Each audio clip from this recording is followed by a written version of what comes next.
digital disruption in the UAE with dubizzle. The latest buzz in the world of technology and innovation with the UAE's latest homegrown unicorn.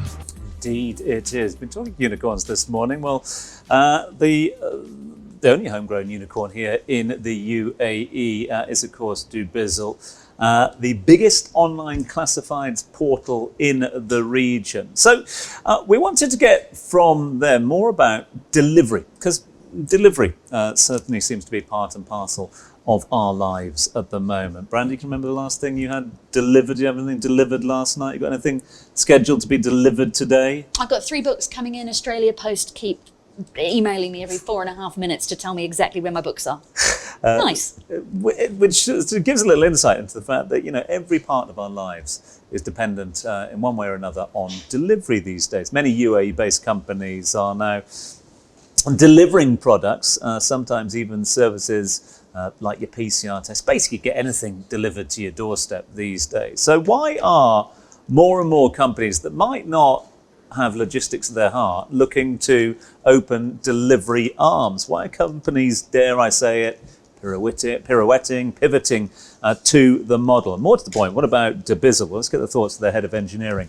Haris Alikani joins us live down here at HSBC Tower. Good morning, Haris. Good to have you on board. Good morning. Thank you for inviting me. Delivery. I mean, for how long has delivery been part of the discussion down at dubizzle, and where are you at the moment in terms of taking your great success digitally to the delivery? Something that we have been discussing recently quite a bit, especially after COVID, because that's where it started becoming a major pain point. I think the way that we look at majority of the things is look at the value chain of the exchange of an item and seeing where the pain points are. One of the main pain points for used goods right now on our platform is delivery. And our aim as a business is to bring convenience into for the buyer and the seller. And delivery is a major part of it. So we're trying to look at different things, experimenting. We are right now in planning/development phase. So we will be rolling out something soon. I think the initial launch will be more of an experiment. We'll try to learn. It's much easier for a newer good to be part of this process, whereas for a used item, you have a different level of complications. So in e-commerce or new goods, the businesses are normally used to a lot of like handing over the item. The buyers they trust the brand. They are willing to pay for something that they have not seen yet. Whereas for used goods, you don't really know the condition of the item. So there are very different problems that we're going to get into. So we're looking at different areas and seeing how we can optimize and iterate over and try to make it very easy for someone to buy an item on dubizzle by just clicking a button. You make a very valid point there about the fact that, you know, everyone will, of course, have experienced the fact that something gets delivered, it's the wrong size or it's the wrong colour or whatever. But it is a new item, fundamentally. It can be repackaged and repurposed. Second-hand items in which you have specialised and made your forte, it's a different matter altogether, isn't it? And therefore, I suppose that brings logistical issues for you guys. Yeah. Operationally, it's a difficult model to scale anyway. I think with used items, you have different complications. The one thing that we have learned from is in used cars, we introduce inspections. So we were able to really inspect the item, inspect the car in that context, really start building confidence for the buyers. Something similar is that we can try. Although now the various items that get traded, it's very difficult to inspect. So I think these are some of the challenges that we're going to get into. Electronics, these sort of items are much more easier to evaluate and verify that they actually work, they are in good condition. Just matching the description for us would be one thing, making sure that the item as advertised is what the seller is offering. But these are things that we will learn over the period. I think there are multiple markets in the world that have tried to do that. Very few have succeeded. Yeah. So the question I wanted to ask you was, given the sort of the establishment of the delivery network here and the platform, there are many players out there, but also given your history for disrupting business as well, dubizzle a great disruptor in business and looking at things differently from different angles. Can we feasibly disrupt delivery at the moment, or is it fundamentally just a logistics network? I think it's just a logistic network for us.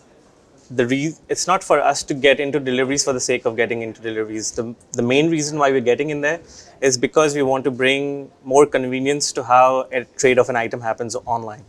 And that's our main purpose. So our main purpose is not to introduce deliveries. Deliveries is one aspect of it. There are so many different things, inspections, warranties, things like those that could easily be solved as well. How do you build more confidence in the buyer that they can just buy any item and they can trust the seller to be selling the right item? So our aim is to bring that, and deliveries were just one piece of it. Do you think, I mean, given your personal experience, but also all the research that you're doing into this field, that it is an area of business that is ripe for disruption at the moment? Do people want to see delivery done a little bit different? I mean, I'll give you a perfect example. For my house, we rely on deliveries for this, that, and everything. But one of our big pet peeves is the packaging. There is too much packaging for the delivery and for certain items. I know that's a small element, and you deal with much larger items as well as small. But is that the sort of thing that you might be looking at in order to disrupt? Yeah, one of the things, I think our main aim again would be to just get the item to the buyer. Yeah. Whether packaging is involved, these are some of the things that for smaller items, doable. For a big item like furniture, much more difficult. Maybe not. You can't package a car, can exactly. you? But you could wrap it in cling film or something like that, maybe. I don't know. But it depends on the item. I think the smaller items are much more easier solved that way, whereas bigger items, we need a different solution for it. What about payment? Does that need to be addressed? Yes. I think one of the things that some of the requests that come to us is people still opt for cash on delivery. And obviously COVID has pushed a lot of people that were more skeptical of using a credit card online. They've started using it much more, but facilitating the payment between a buyer and a seller is something that we're looking at as well. Yeah. Right now, this is done in cash, which is something we're trying to avoid. How do we make the entire process more secure? These are some of the challenges that you also face when you try to just exchange the car between a buyer and a seller. With RTA, it's a manual process. So we're trying to automate. How do we bring in peer-to-peer payments maybe? How do we act as an intermediary between the two? How do we make the entire thing secure? Buyer feels a lot more secure when they've paid money, say, to dubizzle instead of a seller. There's some sort of a guarantee that we can offer as a business. So these are some of the things that we're looking at. For those that have made their name, and obviously dubizzle has made its name for its great success in recent years, but for those that have made their name in delivery, would it not therefore be easier for dubizzle to maintain the partnerships it's got rather than take the responsibility of delivery in-house? I think we will be looking at different areas. So one could be that initially we start off with this model, and then eventually as a business, to be honest, we want to do things our way. Yep. We really like to control things, the experience, I think that really matters for us. And being part of the AMPG group, they have really good experience in scaling the operations. Something that we are looking at. We are doing certain things in different markets as well right now. In Pakistan, in Lebanon, we're trying certain different things.